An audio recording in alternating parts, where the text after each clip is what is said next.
Me he enterado de todo.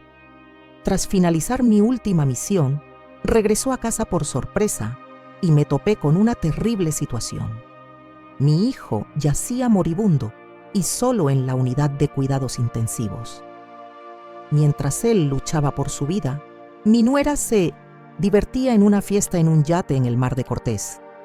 Al enterarme, actué sin dudarlo y le retiraré todo su dinero.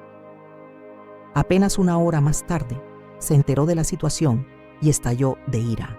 Me alegra que me acompañes en este relato. Quédate hasta el final y 10 centavos desde donde me lees. Me gustaría saber hasta dónde ha llegado mi historia.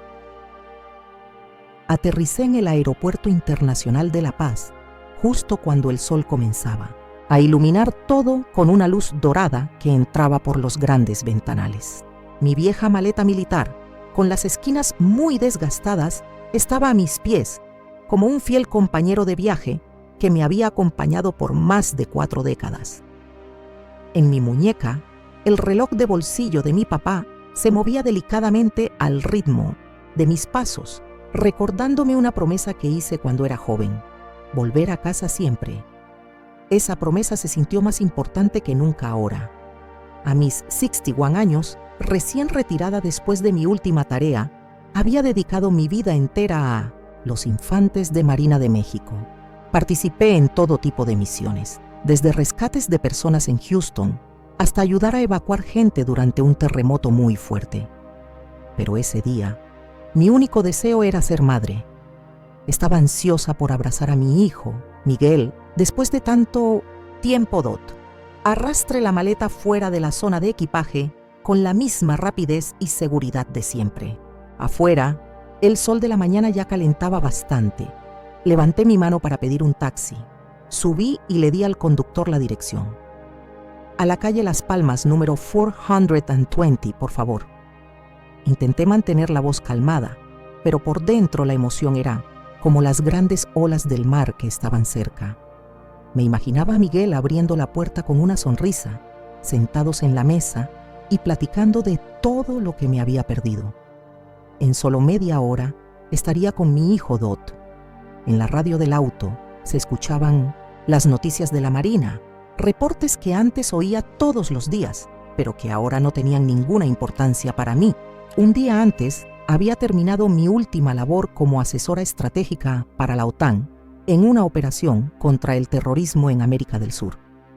4 décadas de servicio, desde impedir la venta de armas ilegales en la frontera hasta pasar noches sin dormir en la selva, se quedaron atrás como recuerdos lejanos. Miré por la ventana en silencio. El océano se extendía inmensamente. Las olas brillaban como si quisieran llevarme de vuelta a esos días. Sin embargo, mi mente solo pensaba en Miguel y en la casita donde había puesto tantas ilusiones.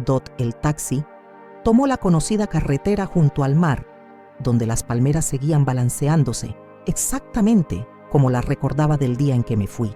Pero al parar frente a la casa de Miguel, sentí una angustia enorme en mi pecho. La casa se veía oscura. Las cortinas estaban cerradas. No había ni una sola luz encendida. Subí la maleta hasta la entrada principal. Una sensación de preocupación me invadió por completo. Toqué el timbre. Su sonido se perdió en el silencio, sin que nadie respondiera. Toqué la puerta con más fuerza. Y otra vez. Nada. Un silencio raro, como si nadie vive allí. Bajé al jardín y miré a mi alrededor. El buzón estaba lleno de cartas y papeles arrugados que estaban por todas partes, como si nadie los hubiera recogido en mucho tiempo. Mi corazón empezó a latir más rápido. Un mal presentimiento me invadió el pecho.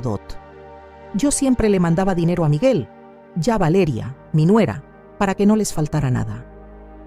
Creía que todo estaba bien y que mi hijo estaba viviendo sin dificultades. Pero ahora, frente a esa casa tan fría, me preguntaba qué estaba pasando.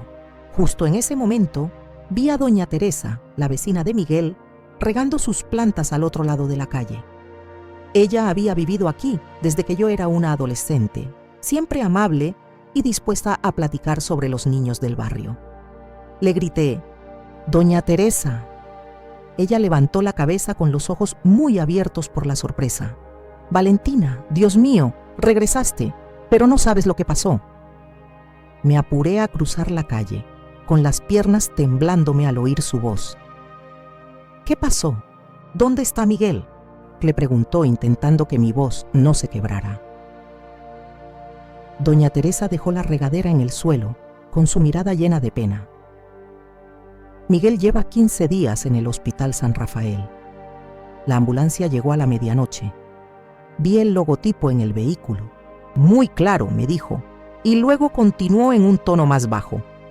Y Valeria, mi hijo me comentó que vio una publicación de ella en sus redes sociales. Está de fiesta en un yate en el Mar de Cortés. Me quedé quieta, como si el mundo se hubiera acabado bajo mis pies. Miguel en el hospital, por 2 semanas, y mi nuera, a quien le había dejado el cuidado de mi hijo, estaba de fiesta en un yate. Sentí que mi sangre no circulaba y el corazón me dolía como si me lo estuvieran perforando. ¿Sabe dónde está el Hospital San Rafael?, le preguntó con la voz muy ronca. Doña Teresa asomó con la cabeza y me indicó el camino sin pensarlo. Mas salí a la calle y levanté la mano para parar otro taxi. Al Hospital San Rafael lo más rápido que pueda, le dije al conductor, casi como si fuera una orden. Miles de preguntas se me vino a la mente. ¿Qué le había pasado a mi hijo para que lo llevaran de emergencia? Y mi nuera, ¿cómo era posible que estuviera en una fiesta lujosa mientras mi hijo estaba muy mal en un hospital? Sentada en el taxi, sentí el corazón arder en mi pecho. Apreté con fuerza el reloj de bolsillo, con tanta fuerza que mis nudillos se pusieron muy pálidos. Miguel, mi hijo, el niño que corría detrás de mí en la playa, que me abrazaba cada vez que regresaba de mis viajes de trabajo, ahora estaba en un hospital. Y yo, la madre que había dado su vida para cuidar al país, ni siquiera sabía que mi hijo me necesitaba. Me culpaba por los meses y años que le había enviado dinero, pensando que eso era suficiente para que viviera bien. Pero en ese momento, solo deseaba estar al lado de Miguel, verlo, saber que estaba vivo, que se encontraba bien. El taxi se detuvo frente a la entrada del Hospital San Rafael y la luz del sol de mediodía me encandiló. Le pagué al conductor, arrastré mi maleta hacia la entrada e intenté calmarme para no perder el control. La entrada estaba repleta de gente. Se oían muchas voces, pasos y el altavoz llamando a los pacientes, como una música caótica. Fui directo al mostrador donde una joven enfermera revisaba unos papeles. «Busco a Miguel Pérez», le dije con la voz seca, como si cada palabra me costara mucho esfuerzo. La enfermera levantó la vista, me miró y hojeó unos papeles rápidamente. «Está en cuidados intensivos. 5º piso, habitación 512», me respondió de manera automática, como si fuera una indicación más de su trabajo diario. No tuve tiempo de darle las gracias y me dirigí al ascensor. «Por favor, no cierre la puerta», le pidió a un hombre de mediana edad que la detuvo para que pudiera entrar. El olor fuerte a desinfectante me golpeó y tuve que contener las ganas de vomitar. Cuando las puertas se abrieron en el 5º piso, el pasillo de la UCI se veía frío y silencioso. Solo se escuchaba el pitido constante de los equipos médicos. Caminé deprisa, mis viejas botas militares haciendo un ruido sordo en el suelo de azulejos. La puerta de la habitación 512 estaba un poco abierta y una luz blanca salía de adentro, haciéndome dudar por un segundo. La empujé lentamente, como si tuviera miedo de romper algo delicado. Miguel estaba ahí, en la cama blanca, rodeado de tubos y máquinas. Tenía los ojos cerrados, la cara pálida, tan flaco que casi no lo reconocía. El respirador estaba pegado a su boca. Respiraba tan despacio que yo contenía mi propia respiración para escucharlo. Sentí que el corazón se me encogía. Ese no era mi Miguel. No era el niño que corría detrás de mí en la playa, ni el hombre que me abrazaba con fuerza cada vez que regresaba de un viaje de trabajo. Era solo una sombra, una versión muy débil de mi hijo Dot, un doctor, con un gafete que decía Julián.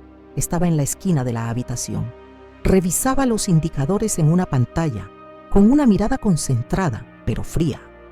Se volteó hacia mí y me preguntó: ¿Es usted familiar del paciente? Asentí con la voz entrecortada. Soy la madre, Valentina. Él se acercó ligeramente, señalando a Miguel. Tiene cáncer de estómago en etapa terminal. La situación es muy grave. Si se hubiera tratado antes, tal vez habría sido diferente, me dijo, con una voz sin emociones, como si estuviera hablando de un caso más.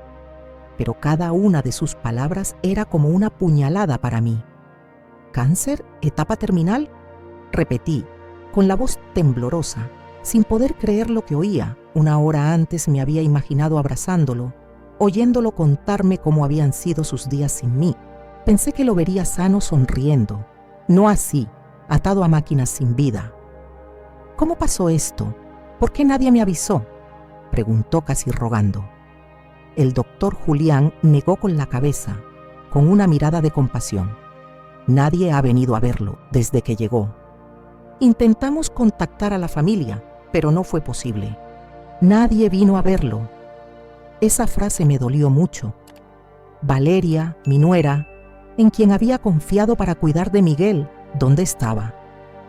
Recordé lo que me había dicho doña Teresa. La publicación en las redes, el yate, las fiestas. La rabia me invadió, pero el dolor la opacó. Me acerqué a la cama y tomé su mano fría. Su piel era tan delgada como una hoja de papel, con venas azules muy marcadas. Miguel, soy mamá, le susurré tratando de no llorar. Ya estoy aquí, hijo. De repente, sus labios se movieron, sus párpados temblaron y abrieron los ojos. Se veían cansados, pero con un brillo que reconocí. Mamá, murmuró tan suavemente que tuve que acercarme para escucharlo. Mamá, te amo. Antes de que terminara de hablar, la máquina del corazón soltó un pitido largo y agudo. Me sujeté de su mano. Miguel, no, hijo, gritó, pero el doctor Julián me apartó llamando a las enfermeras. Salga, déjenos trabajar. Me ordenó con firmeza. Dot y sacaron al pasillo. Miré por la ventana mientras las enfermeras corrían. Las máquinas sonaban. Se oían voces urgentes. Todo era un caos. Me tapé la cara, llorando sin control. Por favor, no te lo lleves, repetía, como si eso fuera a detenerlo. Pero unos minutos después, salió el doctor Julián. Se quitó los guantes y negó con la cabeza. Lo siento mucho, dijo con voz seria. Hicimos todo lo que pudimos. Sentí que me quedaba vacío por dentro. Mis piernas perdieron fuerza y salí tambaleándome de la UCI, sin atreverme a ver la sábana blanca, cubriendo su cara. Miguel se había ido. Justo cuando acababa de regresar, no pude decirle cuánto lo quería ni que me arrepentía de haberlo dejado solo. Me quedé en el pasillo, bajo una luz fría y blanca, sintiendo un vacío muy grande, como si el mundo se hubiera acabado. Tomé mi teléfono con las manos temblando y marqué el número de Valeria. Del otro lado se escuchaba música muy alta, risas y voces, como si estuviera en una fiesta. ¿Qué pasó?, contestó Valeria de forma fría, sin ningún interés. Respiré hondo, tratando de que mi voz se mantuviera firme. Miguel murió. Hubo un silencio de unos segundos y luego me contestó como si hablara del clima. Ah, estoy ocupada. Hablamos después. La llamada se cortó. Me quedé inmóvil. El teléfono se me resbaló de la mano y se cayó al suelo. Valeria no hizo ninguna pregunta. No mostré tristeza. Estaba de fiesta mientras mi hijo acababa de dar su último suspiro. Dot, me di la vuelta y caminé hacia la salida del hospital. Afuera el sol seguía brillando, pero yo solo sentía un gran frío por dentro. Un frío que me llegaba hasta los huesos. Había perdido a Miguel y ahora sabía que también había perdido la fe en la única persona a la que alguna vez había llamado familia. Valeria, a quien creí que cuidaría de mi hijo, nos había traicionado de la forma más cruel. Salí por la puerta del Hospital San Rafael. La luz del mediodía me dio de lleno en la cara, pero lo único que sentí fue un vacío helado. Mis piernas pesan como si cada paso fuera un esfuerzo para no caerme dot. El dolor me nubló los sentidos. Mis pasos me guiaron hacia la oficina administrativa del hospital para realizar los trámites del certificado de función de Miguel. Esa palabra, desaparición, golpeaba mi cabeza sin cesar, destruyendo cada rastro de esperanza que me quedaba. Mi hijo, al que lloré y amé con todas mis fuerzas, era ahora solo un documento, un nombre en un expediente del hospital. Una enfermera, de cabello recogida en una coleta, me entregó una bolsa de plástico transparente. «Estas son las pertenencias del señor Pérez», me dijo con voz suave, pero apurada por el ritmo del trabajo. Con las manos temblorosas tomé la bolsa y miré dentro. Vi el reloj de Miguel, la billetera de cuero que le regalé en su cumpleaños, número 20 y su teléfono con la pantalla llena de rasguños. Abrí la billetera buscando algo suyo, algo que mostrara que había vivido, pero estaba vacía. Solo quedaron sus documentos y una foto vieja con las esquinas arrugadas. En la imagen, Miguel y yo estábamos en la playa. Él era apenas un niño, con una sonrisa radiante y un papalote rojo en la mano. Apreté la foto contra mi pecho, como si al soltarla los recuerdos de mi hijo se pudieran borrar. Además, le pedí al doctor que me diera todo el historial médico de Miguel. No, otro médico no. El doctor Julián entró con un expediente grande en la mano. «Aquí está todo el historial», me dijo, dejando los papeles en la mesa. Fui pasando las páginas, fechas de ingreso, resultados de análisis y el diagnóstico. Final: cáncer gástrico en etapa terminal con metástasis. Me detuve, con la vista borrosa al leer esa frase. El médico bajó la voz. Si lo hubieran traído unos meses antes, tal vez habría vivido 1 o 2 años más. Pero cuando llegó, su condición ya era demasiado seria. Asentí sin poder hablar, sintiendo que el pecho se me apretaba. 1 o 2 años más. Si hubiera estado en casa, si me hubiera fijado más en él, si no hubiera dejado que Valeria se encargara de todo, Miguel habría tenido una oportunidad. «¿Quién es la persona de contacto principal?», preguntó con voz ronca a la enfermera que estaba cerca. Ella revisó su libreta y contestó: «Valeria López. Hemos llamado varias veces y enviado mensajes, pero no hemos logrado contactarla». Me quedé helada, como si me hubieran dado una bofetada. Valeria, a quien le enviaba dinero cada mes, en quien confiaba para que cuidara de Miguel, no se había presentado. No solo había abandonado a mi hijo, sino que ni siquiera había respondido a las llamadas del hospital. Cerré los puños, apretando las uñas en la palma de mi mano hasta que me dolió dot. En ese momento, el teléfono de Miguel vibró dentro de mí, desde la bolsa de plástico. La pantalla se ilumina con el nombre Valeria. Me quedé mirando ese nombre, con el corazón latiendo muy rápido. Una parte de mí quería contestar, gritarle, preguntarle cómo podía ser tan insensible, pero no lo hice. No podía escuchar su voz fría. No después de todo lo que había sucedido. Dejé que el teléfono sonara hasta que se apagó. Luego, guardé la bolsa en mi bolso y salí de la oficina. Fui a la morgue, donde habían llevado a Miguel para prepararlo para el funeral. El empleado me dio un papel pidiéndome que lo firmara para trasladarlo a la funeraria militar. Tomé la pluma, pero mi mano temblaba tanto que mi firma fue un garabato. «¿Está bien?», preguntó el hombre mirándome con preocupación. Asentí, pero sabía que no lo estaba. ¿Cómo podría estarlo si acababa de perder a mi único hijo?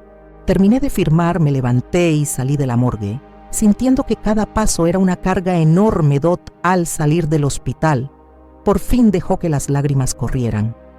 Me quedé parado en la acera, el sol quemando mis hombros, pero no sentí nada más que un inmenso dolor. Dolor por Miguel, por haber tenido que pasar sus últimos días solo, sin su madre, sin nadie que le tomara la mano. Me culpé por los años que pasé trabajando en mis misiones por el mundo. Pensé que enviar dinero era suficiente, que Valeria lo cuidaría. Pero me equivoqué. El mayor error de mi vida fue dejar a mi hijo en manos de alguien como ella, Dot En. Medio del dolor y el arrepentimiento, la imagen de Valeria volvió a mi mente, clara y cruel. Grabé su voz fría al teléfono, la música a todo volumen, las risas en un yate. Gastó mi dinero, el que envié para cuidar a Miguel, en lujos mientras mi hijo luchaba contra la muerte. No solo lo abandonó, sino que fue completamente indiferente al saber que había muerto. Esa crueldad era como un puñal afilado que me cortaba por dentro, llenándome de dolor y rabia. Quería gritarle, enfrentarla, preguntarle por qué trató así a Miguel, pero sabía que aún no era el momento. Tenía que mantenerme tranquila y hacer lo correcto para mi hijo, aunque él ya no estuviera. Saqué mi teléfono y marqué el número del teniente coronel Javier Ortega, un viejo amigo del ejército que ahora trabajaba en la Agencia de Administración Financiera Militar.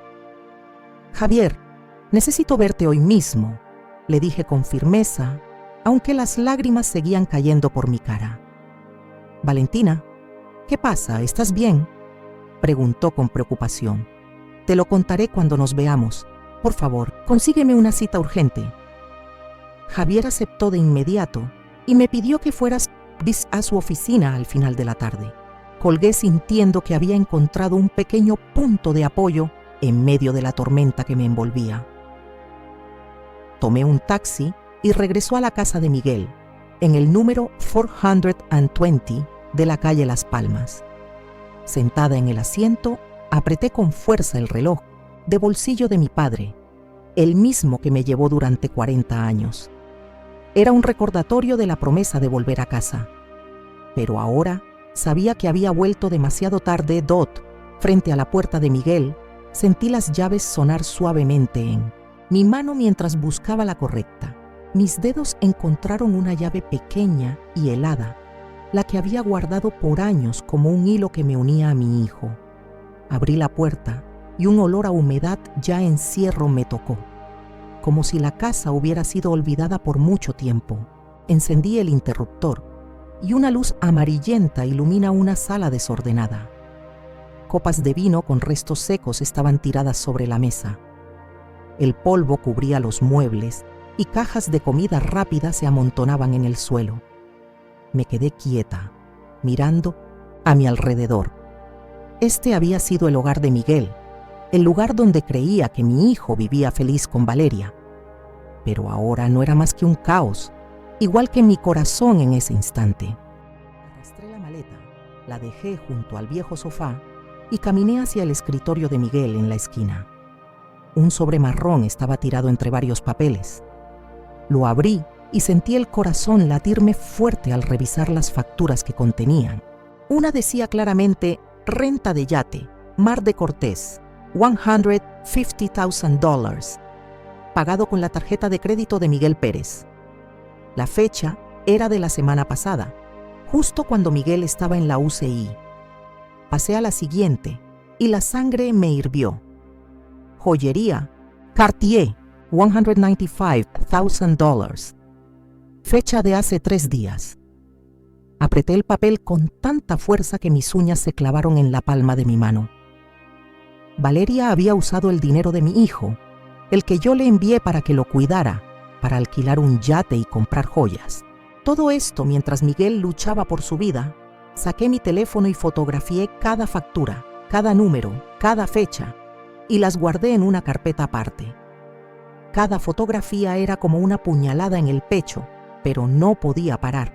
Necesitaba pruebas. Necesitaba saber la verdad para enfrentar a Valeria. Abra la aplicación de videollamadas y marque su número. La pantalla se iluminó y apareció Valeria, parada en la cubierta de un yate, con el mar azul de fondo y sus amigos riendo a carcajadas. Llevaba un vestido de seda con un enorme logo de Chanel en el pecho, gafas de sol costosas y un cóctel en la mano. Esa imagen fue como una bofetada. ¿Qué pasa?, preguntó Valeria con un tono distraído, como si yo la estuviera interrumpiendo. Respiré hondo y mantuve la voz lo más calmada posible, aunque por dentro me sentí en llamas. ¿Sabes que Miguel ha muerto y sigues tan tranquila? El rostro de Valeria se congeló por unos segundos. Sus labios se apretaron y luego se encogió, de hombros. Ya lo sé, pero estaba enfermo desde hace tiempo. No había nada que pudiera hacer. Su muerte era solo cuestión de tiempo. Lo dijo con suavidad, como si hablara de algo sin importancia, no de la muerte de su esposo, de mi hijo.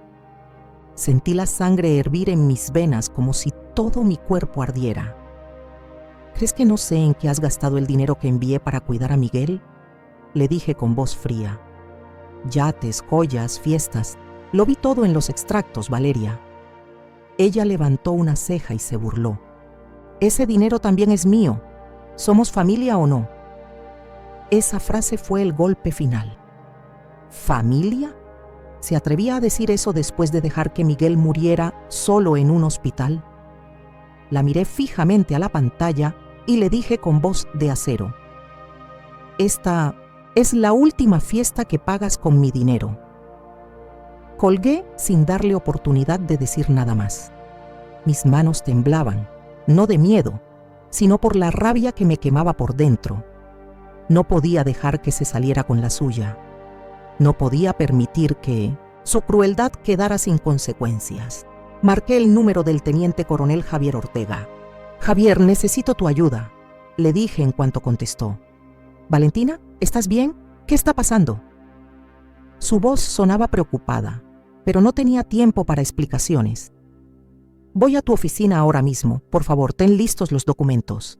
Una hora después, ya estaba sentada en la oficina de Javier. Una habitación pequeña que olía a madera vieja y café. Puse sobre la mesa las facturas junto con el poder financiero que Miguel me había firmado antes de mi última misión.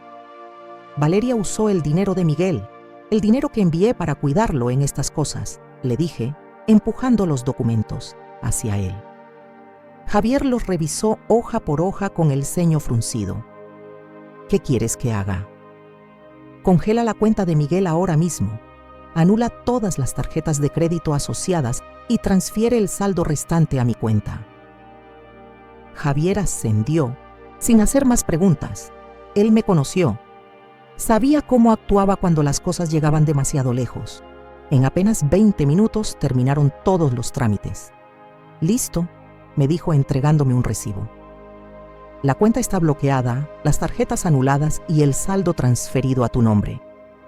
Asentí, sintiendo que me quitaba un gran peso de encima, aunque el dolor seguía ahí, constante y afilado.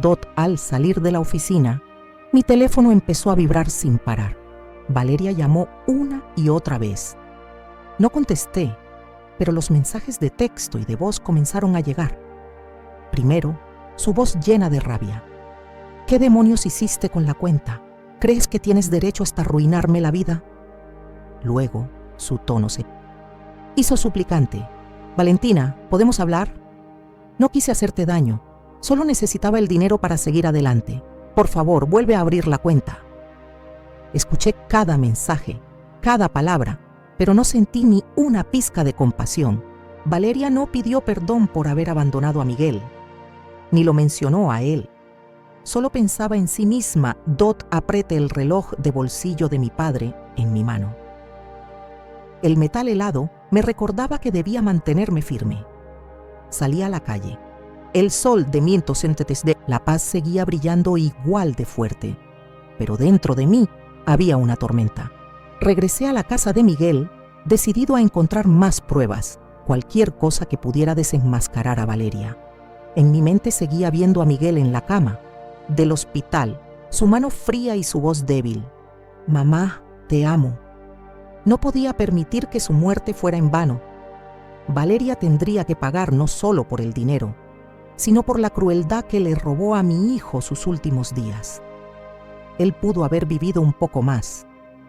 Yo pude haberlo abrazado de nuevo, escucharlo con una voz más fuerte, no tener que recibir su cuerpo el mismo día que salí del servicio, cuando todavía tenía el corazón lleno de esperanza. Empujé la puerta y entré en la casa de Miguel, que ahora era solo un cascarón vacío de lo que alguna vez fue. Coloqué la bolsa de plástico con las pertenencias de mi hijo sobre la mesa del comedor Dot. La tenue luz que entraba por la ventana iluminaba su reloj de pulsera y su vieja billetera de cuero, recordándome la dura verdad. Miguel ya no estaba. Arrastré una silla, me senté y abrí la vieja computadora portátil militar que había usado durante años en el servicio. La pantalla se encendió, proyectando una luz azul y fría sobre mi rostro. Respiré hondo, intentando que mi mente no se hundiera en el dolor que me invadía. No era el momento de rendirme. Tenía que actuar para proteger lo poco que quedaba de mi hijo, Dot Ingrese, a la cuenta bancaria militar, usando la autorización de emergencia que Miguel me había firmado antes de mi última misión. En la pantalla apareció la confirmación de mi la orden de congelar la cuenta enviada por Javier Ortega. Revisé cada detalle, asegurándome de que no hubiera ni un hueco por donde Valeria pudiera sacar el dinero de Miguel. También activé las alertas. Cualquier intento de retiro sería notificado de inmediato a mi teléfono. Al terminar, sentí un pequeño alivio, como si hubiera levantado un muro de acero entre Valeria y lo que le pertenecía a mi hijo Dot. Luego, revisé los estados de cuenta de los últimos 3 meses. Los números aparecieron fríos y claros, como una prueba de su traición. Encontré una serie de gastos lujosos. $80,000 por una fiesta en un yate en el Mar de Cortés. $45,000 por una cena en un restaurante de lujo en Los Cabos. $120,000 en Plitos Exentos, una tienda de moda en La Paz. Revisado cada transacción y cada cifra, y cada una fue como una puñalada en el corazón. Ese dinero era el fruto de mi esfuerzo. Los meses que pasé arriesgando mi vida, pensando que estaba pagando por el bienestar de Miguel. Pero en realidad, solo estaba alimentando la vanidad de Valeria mientras mi hijo estaba solo en el hospital, sin nadie que lo cuidara. Tomé fotos de cada transacción y las guardé cuidadosamente en un disco duro externo y en una memoria USB que siempre llevo conmigo. Cada foto era una promesa. No dejaría que Valeria se saliera con la suya. La haría pagar por cada peso gastado y por cada día que dejó solo a Miguel. Justo cuando guardaba el último archivo, mi teléfono vibró. Era un banco. Una empleada me dijo que había una solicitud para retirar dinero de un préstamo a nombre de Valeria López y Miguel Pérez. ¿Usted autoriza?, me preguntó. No, le dije con voz firme. Bloqueen el expediente de crédito de inmediato. Ella ayudó y colgué. Me quedé sentada en silencio, escuchando solo el crujido del ventilador de techo. Llamé a Luis, un viejo amigo de telecomunicaciones que me había ayudado a localizar personas en misiones secretas. Luis, necesito que revises un número de teléfono, le dije. Es de Valeria López. Quiero saber dónde está. Apenas 10 minutos después me devolvió la llamada. La señal de su teléfono está en el Mar de Cortés, probablemente en un barco. ¿Te pasó las coordenadas? Asentí. Mándalas, gracias. Ya estaba oscureciendo. La luz que entraba por la ventana se veía de un tono naranja suave. Cerré la casa de Miguel con llave. Tomé las llaves de su vieja camioneta, esa de la que solía bromear que era demasiado vieja para un chico joven. Conduje hasta el supermercado más cercano y compré agua, comida enlatada y 3 candados nuevos, los más fuertes que tenían. Al regresar, cambié todas las cerraduras de la puerta principal y de la trasera. Con cada vuelta del destornillador, sintió que le cerraba el paso a Valeria, impidiéndole que siguiera aprovechándose de mi hijo. Puse cinta adhesiva militar con un código sobre cada candado, un hábito de mis días en el ejército para asegurarme de que nadie los tocara Dot. Mientras guardaba los papeles de Miguel en una caja de cartón, encontré una libreta vieja de tapa, de cuero. La abrí y el corazón me dio un vuelco al ver la letra de Miguel. Adentro había una lista del dinero que él le había dado a Valeria, cada uno con fecha y su firma. $30, marzo. para que Valeria comprara medicinas. $50. Abril. Valeria dijo que necesitaba dinero para arreglar la casa. Fui pasando las páginas y me di cuenta de que muchas de esas cantidades coincidían con gastos lujosos en los estados de cuenta. Valeria no solo usaba mi dinero, sino que también engañaba a Miguel, haciéndole creer que lo usaba para cuidar a la familia Dot-Me. Dejé caer en la silla, con la libreta en las manos, sintiendo que acababa de encontrar la última pieza del rompecabezas. No era solo una prueba, era el relato de mi propio hijo, una historia de engaño que nunca pudo contar. Pasé la mano por la hoja y las lágrimas me rodaron por las mejillas. Miguel, lo siento, susurré. No sabía lo que habías tenido que soportar, pero en medio de ese dolor sentí una nueva determinación. Esa libreta era una prueba clave que obligaría a Valeria a enfrentar su culpa. Me levanté, guardé la libreta en la caja junto con los demás papeles y miré alrededor de la casa. Todo seguía teniendo la huella de Miguel, el sillón donde le gustaba leer, la foto pequeña de los dos sobre la repisa y el olor a madera del piso que él limpiaba cada fin de semana. No podía permitir que Valeria entrara aquí, que tocara lo que le pertenece a mi hijo, nunca más. Apreté el reloj de bolsillo de mi padre, que me había acompañado por tantos años, y me dije: esto no ha terminado, Miguel. Voy a protegerte. Aunque ya no estés, a la mañana siguiente llevé la caja con todos los papeles a la antigua base naval, donde todavía me permitirían usar una pequeña oficina después de haberme jubilado. El lugar era sencillo, con un escritorio de madera, tantas sillas de metal y el olor del mar entrando por la ventana. Dejé la caja en el suelo, la abrí y empecé a poner cada documento sobre la mesa. Facturas, estados de cuenta, la libreta de Miguel. Cada papel era una pieza de la verdad y sabía que tenía que ordenarlas con cuidado para desenmascarar a Valeria Dot. Me senté, respiré hondo y contuve el dolor que sentía en el pecho. Hoy no era un día para llorar. Hoy necesitaba la precisión de un teniente coronel, no el corazón roto de una madre. Comencé a comparar cada gasto, cada línea de la libreta de Miguel con los movimientos en los estados de cuenta. Poco a poco, apareció un patrón claro y cruel, como una sentencia. Había cantidades que Miguel le había dado en efectivo a Valeria del dinero que yo enviaba para medicinas o para arreglar la casa. Pero al mismo tiempo, Valeria retiraba cantidades similares de la cuenta de mi hijo.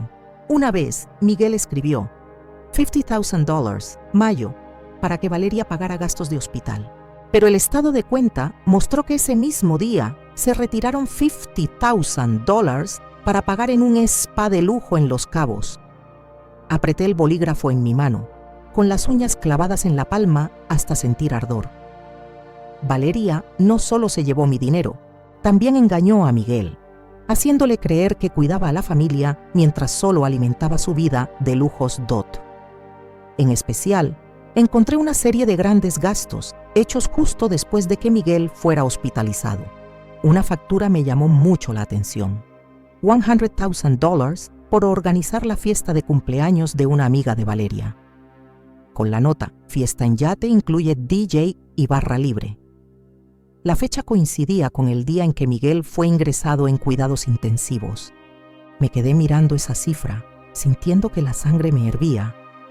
Mientras mi hijo estaba débil, luchando por cada respiración, Valeria estaba de fiesta, riendo y gastando como si nada pasara. El dolor y la rabia se mezclaron, dándome ganas de gritar, pero me contuve. Necesitaba pruebas. Necesitaba que todo fuera perfecto para que ella no pudiera negarlo. Tomé el escáner militar y pasé cada hoja, facturas, estados de cuenta y las notas de Miguel. Guardé 3 copias. Una en el disco interno de la base, otra en un disco externo y otra en un servicio de almacenamiento en la nube que solía usar para documentos importantes. Cada vez que apretaba el botón para guardar, sentía que ponía otro ladrillo en el muro de justicia para Miguel Dot. Cuando terminó, revisé el teléfono de mi hijo que todavía estaba en la bolsa de plástico del hospital. La carpeta de mensajes de texto estaba borrada, pero no me di por vencida.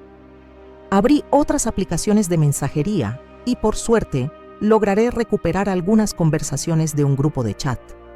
Valeria mandó la foto de una bolsa Louis Vuitton, junto a un mensaje que decía: «Me acabo de comprar esta con dinero de Miguel. Ese tipo no va a vivir mucho más, ni modo». Lo leí una y otra vez, y cada palabra era como un cuchillo en el corazón. Valeria no solo se estaba aprovechando, sino que veía la muerte de mi hijo como una oportunidad. Seguí revisando el correo de Miguel usando la contraseña que él usaba en nuestras cuentas compartidas.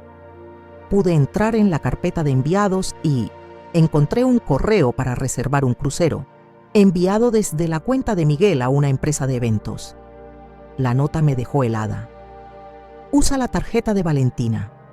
Ella no va a salir de la base en mucho tiempo y si vuelve, tendrá que avisar». Me dejé caer en la silla con la cabeza entre las manos. Valeria no solo le quitaba dinero, también planeaba todo sabiendo que yo estaba lejos y no podía supervisar nada. Había aprovechado mi ausencia y la confianza de Miguel para montar una vida de lujo sobre el dolor de mi hijo Dot. Ese mediodía, llevé toda la información a la oficina de Javier Ortega. «Valentina, ¿qué consecuencia?», me preguntó con seriedad. Puse la caja sobre la mesa y saqué los documentos y los discos. «Aquí está todo: facturas, estados de cuenta, mensajes, correos». Valeria sacó dinero de la cuenta de Miguel para gastarlo, incluso cuando él estaba en el hospital. Javier revisó algunos papeles y asemejándolos. «Esto es suficiente evidencia para usar como prueba legal. ¿Quieres ir más allá?». Asentí con voz firme. «Quiero que pague, Javier, no solo por el dinero, sino por lo que le hizo a Miguel». Me puso una mano en el hombro con una mirada de compasión. «Te voy a ayudar a presentar esto en el juzgado, pero vas a necesitar un buen abogado». Antes de salir de la base, llamé a Armando Ruiz, un abogado que Javier me recomendó, especializado en casos de abuso financiero familiar. «Señora Valentina, ¿puedo verla mañana por la mañana?», me dijo con voz segura. «Traiga todas las pruebas, las revisaremos con cuidado». Acepté, sintiendo que por fin había encontrado un aliado en esta lucha. «Gracias», le respondí y colgué. Me sentí un poco más ligero, aunque el dolor seguía clavado en mí. Esa noche regresó a la casa de Miguel. Cerré con llave. El viento del mar golpeaba fuerte en la ventana, trayendo el sonido de las olas, pero dentro de mí había un silencio muy profundo. Me senté en la sala. Utilicé todos los documentos sellados sobre la mesa. A su lado estaba el reloj de bolsillo de mi padre, con la luz de la lámpara reflejándose en su cristal. Lo acaricié suavemente y susurré: «Miguel, mamá no va a dejar que te vayas en vano. Mi testamento fue muy sencillo. Mi fortuna se dividiría entre 3 organizaciones benéficas que ayudan a viudas a comenzar sus propios negocios. Marcus no recibiría ni un solo centavo». «¿Y si intenta impugnar el testamento?», preguntó David. «Que lo intente», respondí. «Tengo grabaciones de todas sus conversaciones. Cualquier juez entenderá por qué tomé esta decisión». En las semanas siguientes, Marcus no paró de intentar contactarme. Primero con súplicas, luego con amenazas y al final con chantaje emocional. Alondra también lo intentó. Incluso se presentó en mi casa llorando y pidiendo perdón. «Evangelina, por favor», me suplicó una tarde. «Todo fue un malentendido. Marcus y yo queremos empezar de nuevo. Queremos una relación de verdad contigo». La miré a través de la puerta entreabierta sin invitarla a pasar. «¿Una relación de verdad? ¿Te refieres a una donde me respeten como persona y no como un cajero automático?» «Sí, exactamente eso», dijo con lágrimas. «Hemos aprendido la lección». «Me alegra que hayan aprendido algo», respondí con calma. «Pero su educación ya no es mi responsabilidad». Cerré la puerta y no la volví a abrir. 2 meses después, me enteré por conocidos que Marcus y Alondra se habían divorciado. Al parecer, cuando se dieron cuenta de que no habría dinero, sus planes de vida se desmoronaron. Marcus había intentado seguir con Valeria, pero ella también lo dejó al saber que ya no tenía acceso a la fortuna. Alondra había vuelto a vivir con sus padres y buscaba trabajo por primera vez en años. Marcus tuvo que vender su auto de lujo y mudarse a un apartamento pequeño. Podría decir que me sentí satisfecha al oír esto, pero la verdad es que no sentí nada. Ellos ya no eran parte de mi vida. En cambio, me enfoqué en construir una nueva vida para mí. A los 65 años, decidí hacer todas las cosas que había pospuesto por décadas, por estar ocupada siendo la proveedora perfecta para mi familia. Me inscribí en clases de pintura, algo que siempre había querido hacer, pero para lo que nunca había tenido tiempo. Descubrí que tenía un talento natural para los paisajes. Mi instructora, una mujer de mi edad llamada Carmen, que también había criado hijos sola, se convirtió en una gran amiga. Es increíble cómo florecemos cuando finalmente nos ponemos a nosotras primero, dijo un día mientras pintábamos. También empecé a viajar. Visité Italia, Francia, Japón, todos los lugares que había soñado con ver, pero que siempre había considerado demasiado caros o difíciles mientras tenía responsabilidades familiares. En uno de esos viajes a la Toscana, conocí a Roberto, un viudo italiano de 70 años que había perdido a su esposa 2 años antes. No fue amor a primera vista, sino algo más profundo, un reconocimiento mutuo. 2 personas que habían dedicado sus vidas a cuidar de otros y que por fin estaban aprendiendo a cuidarse a sí mismas. Mi esposa siempre decía que cuando los hijos crecen, uno tiene que volver a aprender quién es sin ellos, me dijo Roberto una tarde mientras caminábamos. Pero creo que ella se equivocaba.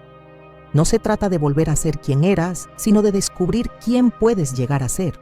Roberto tenía razón. No estaba recuperando a la Evangelina de antes. Estaba creando una nueva versión de mí misma.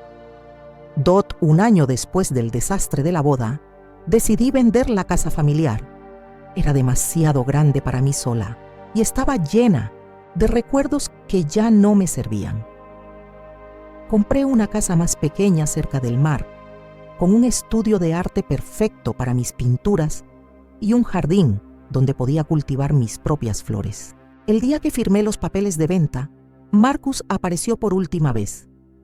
«Mamá», me dijo al abrir la puerta, «¿de verdad vas a vender la casa donde crecí?» Lo miré por un largo momento.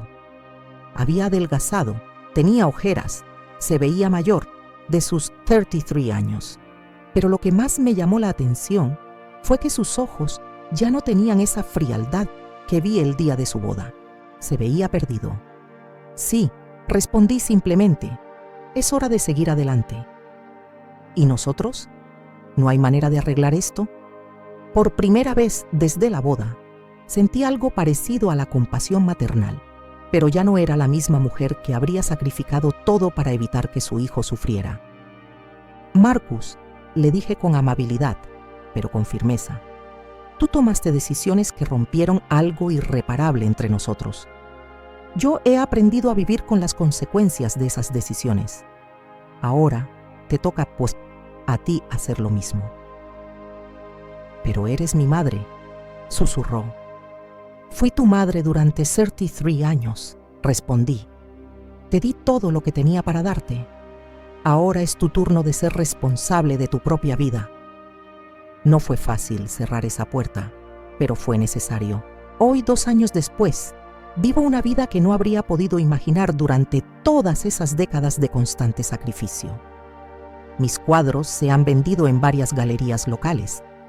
Roberto y yo mantenemos una relación a distancia que funciona para ambos. Nos visitamos, viajamos juntos, pero cada uno conserva su independencia. Mis mañanas inician con café en mi terraza frente al mar, no con llamadas urgentes sobre crisis familiares. Mis tardes las paso pintando o leyendo, no resolviendo problemas financieros de adultos que debían haber aprendido a valerse por sí mismos hace años. Y lo más importante, Cuando me miro en el espejo cada mañana, veo a una mujer que finalmente se pertenece a sí misma. Mi cabello ha vuelto a crecer, más blanco que antes, pero lo llevo con orgullo. Es el símbolo de mi renacer. A veces me pregunto si Marcus algún día entenderá realmente lo que perdió, pero esa ya no es mi preocupación. He aprendido que el amor maternal no significa permitir que te usen. Significa amar lo suficiente como para poner límites, incluso cuando duele, especialmente cuando duele. Hallándome distante por mi deber de defender la patria, confiaba en que mi pequeño vástago estaba en buenas manos, enviándole sustento económico. No obstante, nada le confería la potestad a nadie de aprovechar mi lejanía para acabar con la vida de mi hijo, Dot. La sala de audiencias quedó inmersa en una profunda calma. Únicamente se escuchaban las exhalaciones de los presentes y el sutil sonido del bolígrafo del secretario del juzgado. El rostro de Valeria se hundió, pero en sus pupilas no pude captar ni una pizca de remordimiento. El magistrado, inclinando la cabeza, revisó el legado por última vez antes de anunciar su fallo. El tribunal decreta la retención de todos los haberes del señor Miguel Pérez. La custodia temporal del patrimonio se le otorga a la señora Valentina Pérez. A la señora Valeria López se le veta el acceso a los bienes, ya la residencia del señor Pérez, hasta una nueva disposición. El resonar del mazo fue contundente y definitivo, como un punto final al sufrimiento que Valeria había originado. Valeria se levantó de golpe, con el rostro enrojecido, y exclamó: «Te vas a arrepentir, Valentina. No me puedes hacer esto». Su voz estridente se propagó por todo el lugar, pero los oficiales de la corte se aproximaron con celeridad, ordenándole que abandonara el espacio. La observé mientras era escoltada hacia la salida, su vestido de diseñador desapareciendo por la puerta. Por primera vez sentí que se había obrado una pequeña parte de justicia, pero eso no redujo mi dolor, pues Miguel no regresaría y el acto cruel de Valeria continuaba siendo una herida que jamás cicatrizaría en mi alma. Recogí los documentos, los guardé con esmero en mi maletín y salí del recinto. El sol del mediodía en La Paz resplandecía intensamente, reflejándose en mi uniforme y haciendo que mis condecoraciones brillaran. Pero no me embargaba el orgullo ni el regocijo.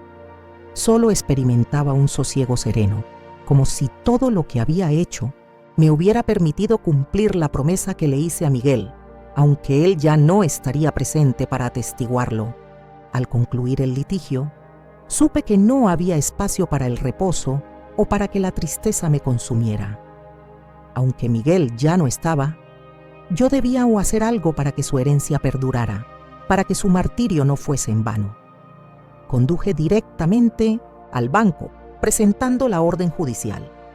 Llevé a cabo los trámites para obtener el control absoluto de los bienes de Miguel. La empleada del banco, una mujer de edad madura con una mirada bondadosa, revisó la documentación y me dijo: «Señora Valentina, todo ha sido transferido a su nombre. ¿Cómo quiere gestionar este dinero?». Tomé una profunda inspiración y con voz firme le respondí: «Quiero dividirlo en 2 partes, una para mi cuenta personal y la otra para fundar una organización benéfica». Creé la organización Fondo Miguel, una entidad sin ánimo de lucro registrada en la Secretaría de Desarrollo Social de México esa misma semana.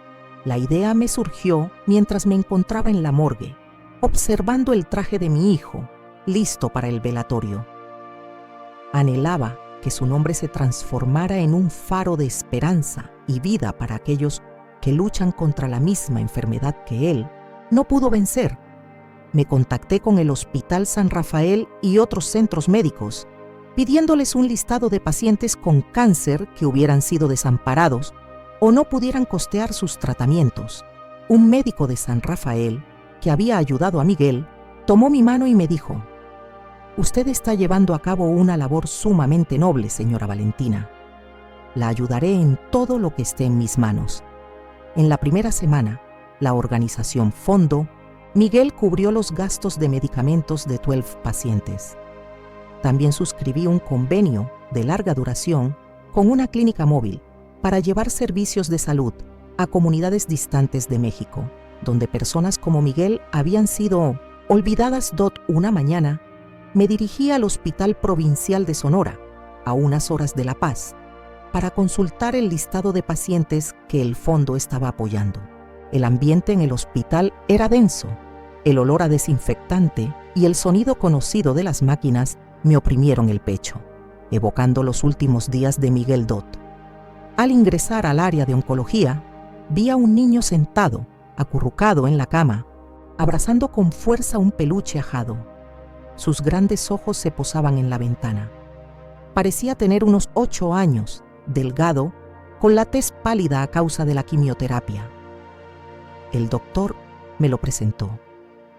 Él es Diego. Perdió a sus padres en un accidente vehicular. Padece leucemia y reside solo en esta habitación. Me acerqué, me senté en la orilla de la cama y le ofrecí una suave sonrisa. «Hola, Diego, soy Valentina. ¿Qué estás haciendo?» El niño levantó la mirada y con voz baja contestó: «No quiero morir, solo quiero tener una familia». Las palabras de Diego fueron como un puñal que atravesó mi alma. Sus ojos claros, pero llenos de aflicción, eran idénticos a los de Miguel cuando era pequeño, cuando me abrazaba y me preguntaba cuándo volvería a casa.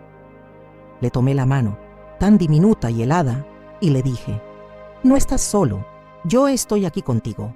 El médico me comentó que Diego tenía buenas probabilidades de recuperarse si recibía tratamiento ininterrumpido y los cuidados adecuados. Sin dudarlo, decidió usar los recursos del Fondo Miguel para cubrir todos sus gastos médicos y contratar a una enfermera particular para que lo atendiera 2 semanas. Después regresó al hospital de Sonora, llevando una bolsa de naranjas recién cosechadas y un cuento infantil que le gustaría imaginar. Diego había mejorado, aunque había perdido casi todo su cabello debido al tratamiento. Sus ojos brillaban y por primera vez lo vi sonreír, una sonrisa pura que me reconfortó el espíritu. Me senté a su lado y le relaté mis días remando en el mar de Cortés, de las olas gigantes y las puestas de sol encendidas. Diego escuchaba con atención, acariciando su peluche. «Señora Valentina, ¿alguna vez le dio miedo en el mar?», me preguntó con curiosidad. Sonreí y le acaricié la cabeza. «Claro que sí, mi niño, pero aprende que no importa qué tan grandes sean las olas. Si sujetas el remo con firmeza, siempre arribarás a la otra orilla». En cada visita, le llevaba sus alimentos preferidos: flan casero, jugo de mango o galletas con chocolate. Me sentaba junto a él, lo ayudaba a comer cucharada a cucharada, limpiando la boca cuando se manchaba. Esos momentos me hacían sentir como si estuviera cuidando de Miguel otra vez, como si me estuvieran devolviendo lo que no pude darle en el pasado. Diego empezó a tener más confianza, compartiendo su anhelo de ser astronauta y viajar a Marte. «Quiero contemplar el mundo desde arriba», decía con los ojos encendidos. Yo asentía, guardándome las lágrimas y limitándome a sonreír. «Lo vas a lograr, Diego. Yo tengo fe en ti». Una tarde, mientras me disponía a marcharme del hospital, Diego me tomó la mano con una mirada llena de indecisión. «Señora Valentina, ¿puede ser mi abuela?». La pregunta del niño me dejó sin aliento, como si todo el universo se hubiera detenido en ese preciso instante. Miré a los ojos claros de Diego, vi el reflejo de Miguel y sentí que mi corazón se iba sanando poco a poco. Me incliné, lo abracé con todas mis fuerzas y las lágrimas rodaron por mis mejillas. «Claro que sí, Diego, sé tu abuela». El niño me abrazó fuertemente. El peluche quedó apretado entre los dos y pude sentir el calor que irradiaba desde su cuerpo frágil. Ese mismo día iniciaron los trámites para la adopción legal. Me contacté con la Oficina de Asuntos Sociales, preparé los documentos y acondicioné un pequeño dormitorio en la casa de Miguel para Diego. Pinté las paredes de un azul oscuro, el color que Diego decía que le gustaba porque se parecía al cielo. Compré una cama individual, una mesa de noche y puse su peluche sobre la almohada. Cada paso de esa preparación era una promesa conmigo misma.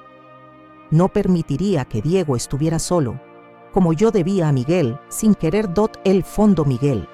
No solo era el legado de mi hijo, ahora también era el camino que me conducía a Diego, un niño que trajo luz a mis días más oscuros.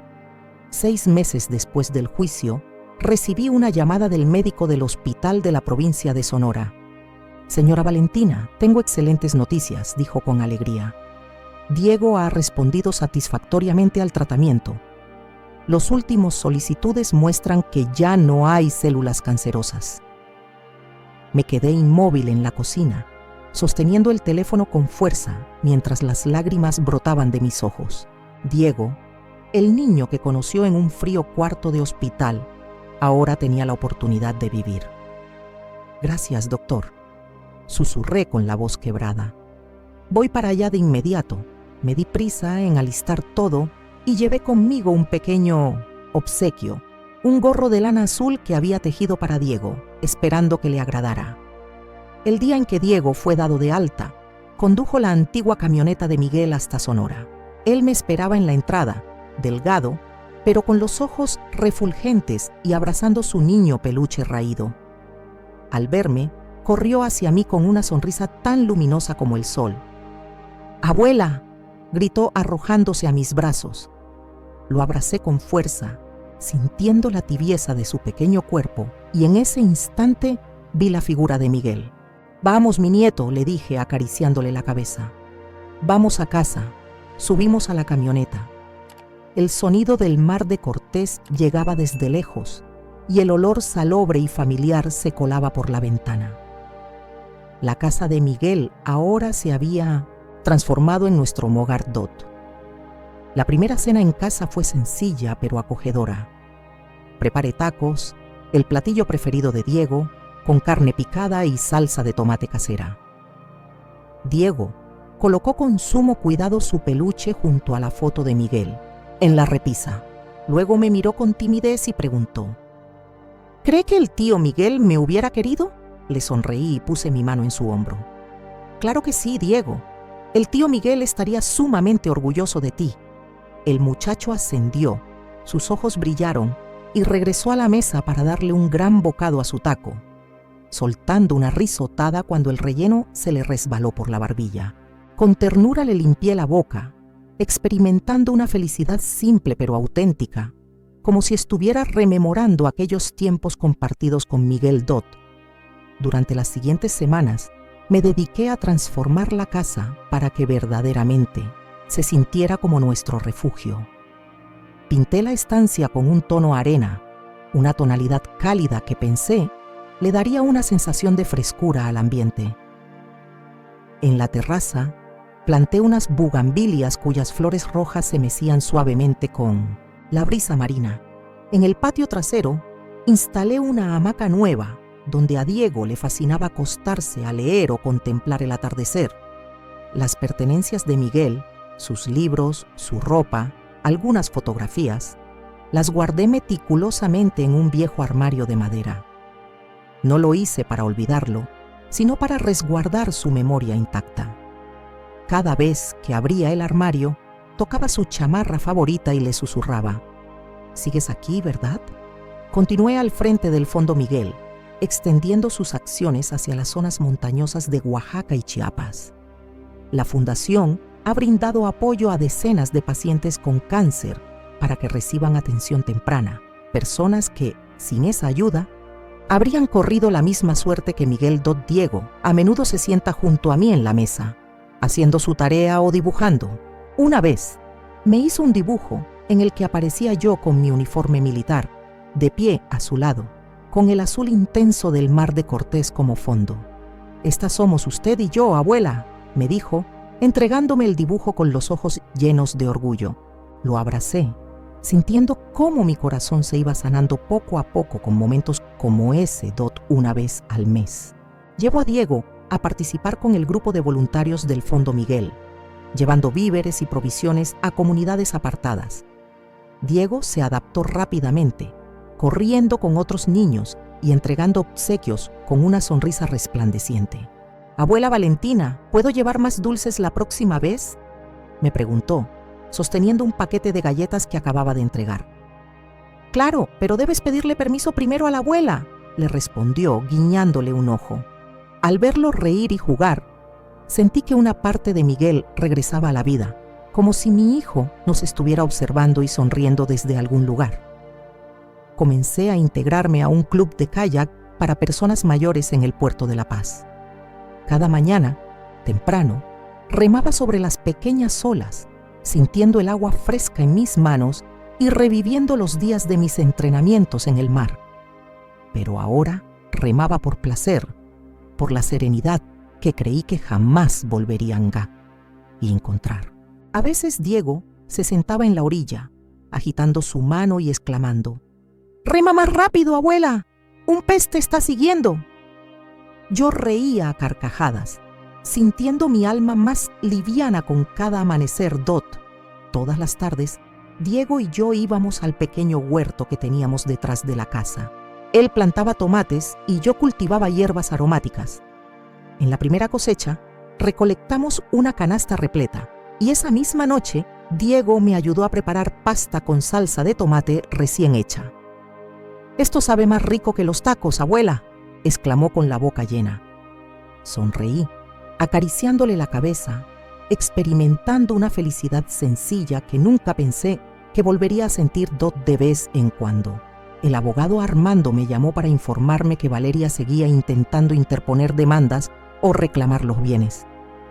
Acaba de presentar otra petición, pero el juez la ha desechado, me dijo Armando con voz sosegada. «No se inquiete, todo se encuentra bajo control». Asentí al teléfono, sin dar respuesta a ninguno de los mensajes de Valeria. Ella ya no formaba parte de mi vida, y no quería malgastar ni un segundo pensando en ella. Una mañana, Diego llegó corriendo de la escuela con su certificado de mejor estudiante en la mano y una sonrisa radiante como el sol. «Abuela Valentina, saqué la calificación más alta de la clase», me dijo, brincando por el jardín. Yo estaba sentada en mi silla de madera de siempre, sosteniendo el reloj de bolsillo de mi padre, con la luz reflejándose en el cristal ya desgastado. «Muy bien, Diego», le dije abrazándolo. Al verlo correr y reír con su risa inocente, que se mezclaba con el sonido de las olas, supe que Miguel seguía aquí, en cada aliento de esta nueva vida que estoy protegiendo. Ese mismo día, colgué una foto reciente en la pared, justo al lado de una que tenía con Miguel. En la nueva foto estamos Diego y yo, a la orilla del Mar de Cortés, en el mismo sitio donde Miguel jugaba cuando era niño. Puse una nota al lado que decía: «Miguel siempre está con nosotros». Me alejé un poco, miré las dos fotos y, por primera vez en muchos años, sentí que verdaderamente había regresado a casa. No a una casa construida solo con ladrillos y madera, sino a un hogar de amor y esperanza, ese que Diego y yo estamos forjando juntos y donde Miguel vivirá eternamente. En nuestros corazones. La historia que hemos compartido es ficticia, pero se basa en acontecimientos reales.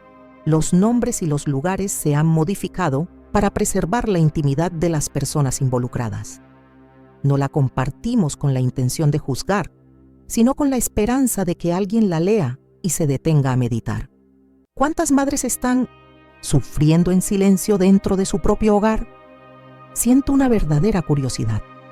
Si te encontraras en mi posición, ¿qué harías? ¿Elegirías el silencio para mantener la calma o te atreverías a enfrentar cualquier cosa para recuperar tu voz?